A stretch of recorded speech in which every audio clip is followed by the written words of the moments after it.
Hello, let's continue our Sudoku adventure with Countdown by Palfly Kampling. So this continues our numbered rooms theme week. So we have numbered rooms as well as Kropki dots. So let's go over the rules. We have normal 6x6 Sudoku rules, meaning in every row, every column, and every 2x3 box, we are placing the digits 1 to 6 exactly once each. We also have these numbered rooms clues. We're going to be doing this all week. The digit next to a numbered room clue, say this was a 3, tells you where that clue goes in the column. So you count from that cell, 1, 2, 3, and that would put a 5 there. If this was a 4, we would count 1, 2, 3, 4, and that would put a 5 there. Coming from this side, you count from that side. So if this was a 5, we would count 1, 2, 3, 4, 5, and we put a 2 there. All right. We also have Kropki dots in the grid, white dots and black dots. White dots separate consecutive digits. So if this was a 3, this could be 2 or 4. And black dots have a 1 to 2 ratio, meaning one digit is exactly double the other. So if this was 2, this could be 1, because 2 is double 1, or it could be 4, because 4 is double 2. One is exactly double the other. Order doesn't matter, though. And that's not all the dots are necessarily given. All that means is, like, if I had a 2, 4 here, there could have been a black dot there, but we're not required to give you that black dot. So there's only positive information about the cells the dots are in, not the cells the dots are not in.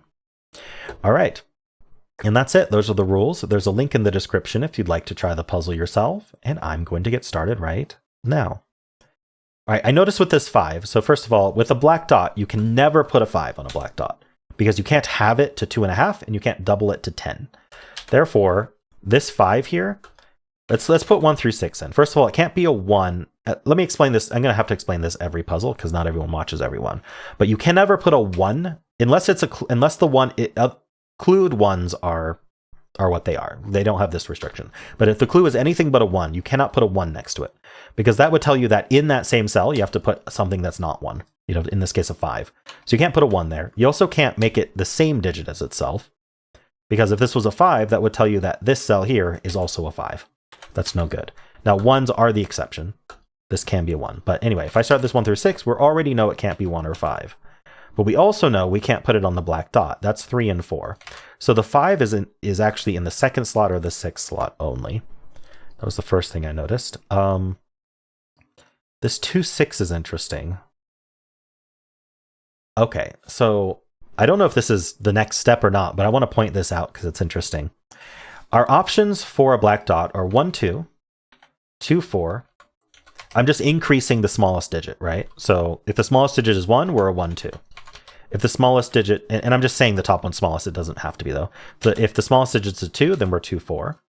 If the smallest digit's a 3, we're 3, 6. You cannot have the smallest digit be a 4, because then you have to go to 8. So we're either 1, 2, 2, 4, or 3, 6.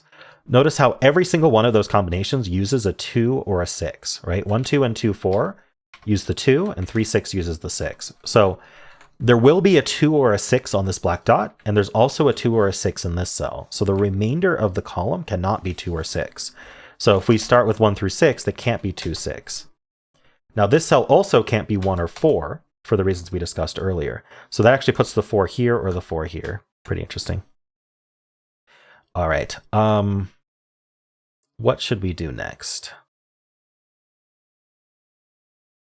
This was an interesting result, but I guess we can just look at the remainder of these clues. There's just not a whole lot acting on them.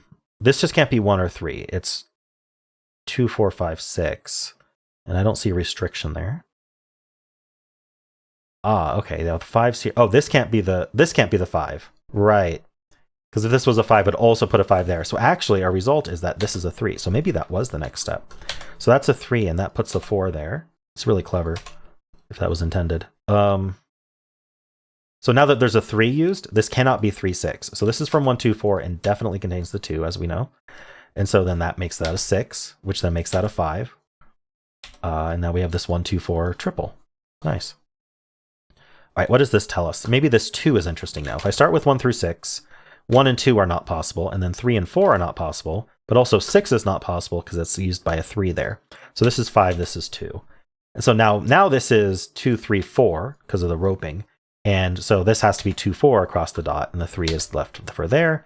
These are a 1, 6 pair, as are these. All right.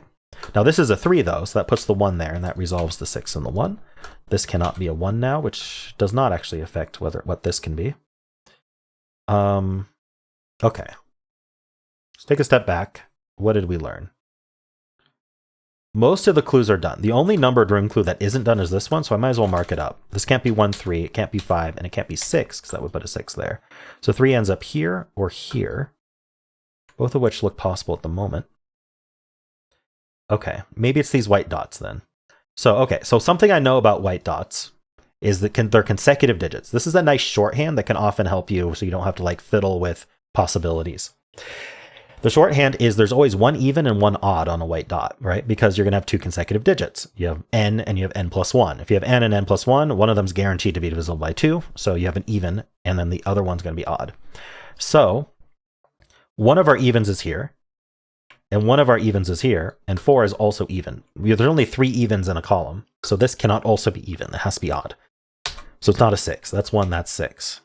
All right, so now we know 2 goes with 3 because the 1 is used up, and we need one of these to be 2. So one of these is 2, 3, but these can't be 2 because the 2's over here on this black dot. So this is 2, 3, and then this is the 5, 6. Now, can this actually be 3? Yes, it can be if that was a 4. Oh, this is really cool, actually. This can't be a 2, because if this was a 2, by Sudoku it makes this a 4, which then by the numbered room clue puts a 3 there, but we already said it's a 2. So that's our 3, that's our 2, and the 3 means that's a 4, and that's our 1 with a 2, 4 pair here. This 4 comes down giving us this 2, 4. I don't know what just happened, but we're going to fix this. All right, so this is 1, 3, and the 1 tells us the order. That's 3, that's 1. And then this is 4, 5. And this 4 tells us the order. It's 5 and 4. All right, it should be Sudoku now. I don't think we have any numbered rooms or dots left to worry about. So let's do the Sudoku. This is 1, 3, 5. This can't be 1 or 3, so we get the 5, 3, and 1. These are 2 and 6. So that's 2, that's 6. We have this 6 here. This column finishes with a 4, giving us 2 and 4. This box just needs a 2, which goes here. It needs a 3, which goes here. It needs a 5 and a 6. 5, 6, that's 6, 5, and we're done. Really cool puzzle, Palfly. I liked this logic with the black dot and this. Felt intentional to me after the results we got, because it's what limited this cell here to be only a 3. That was a really cool opening. I really enjoyed that. And then the rest of the follow-up, I liked these white dots, forcing this to be a 1. And also the fact that 2 was limited over here, forced this to be the 5, 6, not the 2, 3. Really cool stuff. I enjoyed that. Hope you did too. If you did, then why not leave a like, subscribe, and a kind comment below.